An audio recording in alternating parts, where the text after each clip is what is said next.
I spoke to the AFL's Football Operations Manager, Adrian Anderson, at AFL House about the three strikes policy.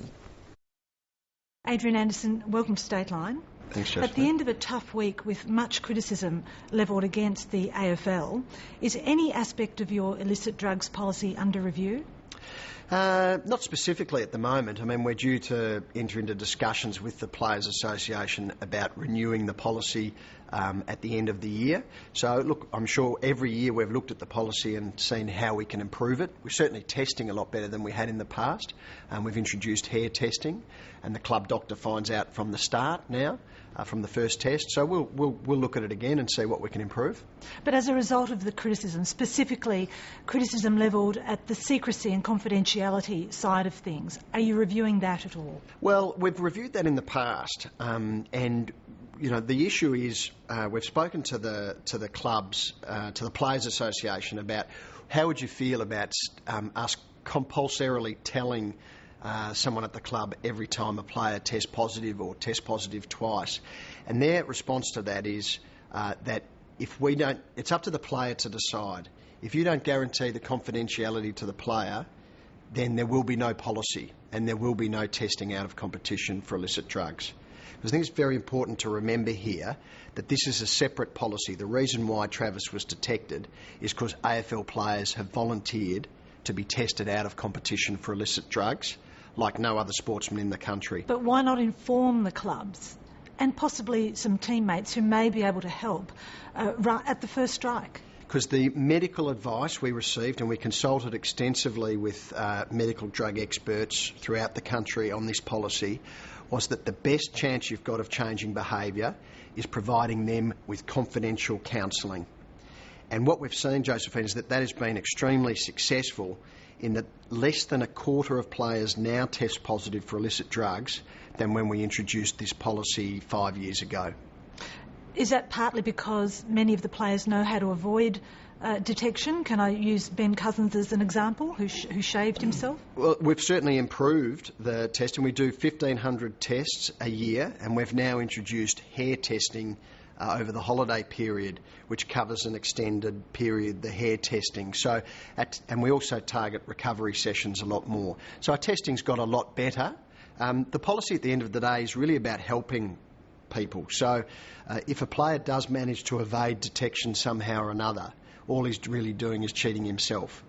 Going back to the confidentiality element of it, you said during the week that it's up to the players to decide who to tell. Now, Jeff Kennett was on radio this week saying, in fact, AFL doctors are telling the players not to tell anyone. Is that true? No, well, I've spoken to our doctors about that, and the doctors make it clear to the player that they can inform who they wish to on a confidential basis.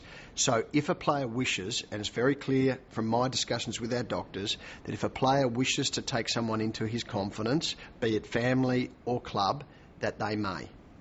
Rather than defend the policy so vehemently the way you have all week, have you thought about what the AFL could have done to prevent what happened to Travis Tuck, because it could have been a fatal overdose? Yeah, I'm not really interested. At the end of the day, you know, defending the policy is not really what this has been about to me. This is about Travis Tuck, and what's extremely important here is if he wasn't detected under this policy, his depression, clinical depression, would have gone undiagnosed.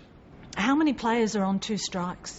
I haven't got the exact figures with me. It's somewhere between 5 and 10. And a number of those players, we've learnt from the history of the policy, often dealing with, you know, mental illness type issues. And do their clubs know? Their clubs only know if the players decided to tell them.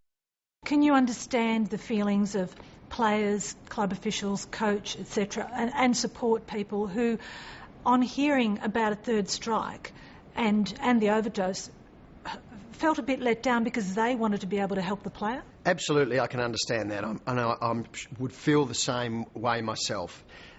When we devised the policy, we went to the clubs and talked to them about how would you handle a situation if you became aware.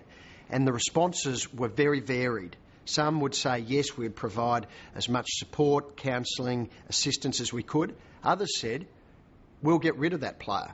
One positive test, we'll get rid of him. And that could be disastrous for a player who's receiving treatment and detected positive under the policy. Do you think that attitude still exists in any of the clubs? I really don't know. It certainly did exist, and it certainly exists within a number of members of society, as you only have to read the papers this week. And just finally, from this and also the Ben Cousins episode, what lessons has the AFL learned? I think the fundamental lesson has been that the policy is providing vital support to a number of players who otherwise wouldn't get that support. And let's not forget, the only reason this exists is because the players put up their hand and said, we're willing to be tested out of competition. Irrespective of what happens for performance-enhancing drugs like other sports, we're happy to be tested for illicit drugs out of competition because we believe it's in the player's best interest. And what we can see is that it's actually making a major difference to the lives of a number of players who otherwise would be a lot worse off. And on that point, they are getting special treatment, if you like, that the average member of the community doesn't have access to. Well, the average member of the community can only have access to that if he seeks the appropriate medical treatment. But let's not forget that AFL players are subject to all the laws of the land as everyone else. Anything that happens to an average person in the community can happen to an AFL player. The difference is, and I ask you viewers to ask themselves, are you tested by your employer for illicit drugs out of competition? Not many are. And you've got to give the players credit for putting up their hand and say, we're willing to be tested because we think it's in the best interest of the players as a whole. Adrian Anderson, thank you for your time. Thank you very much.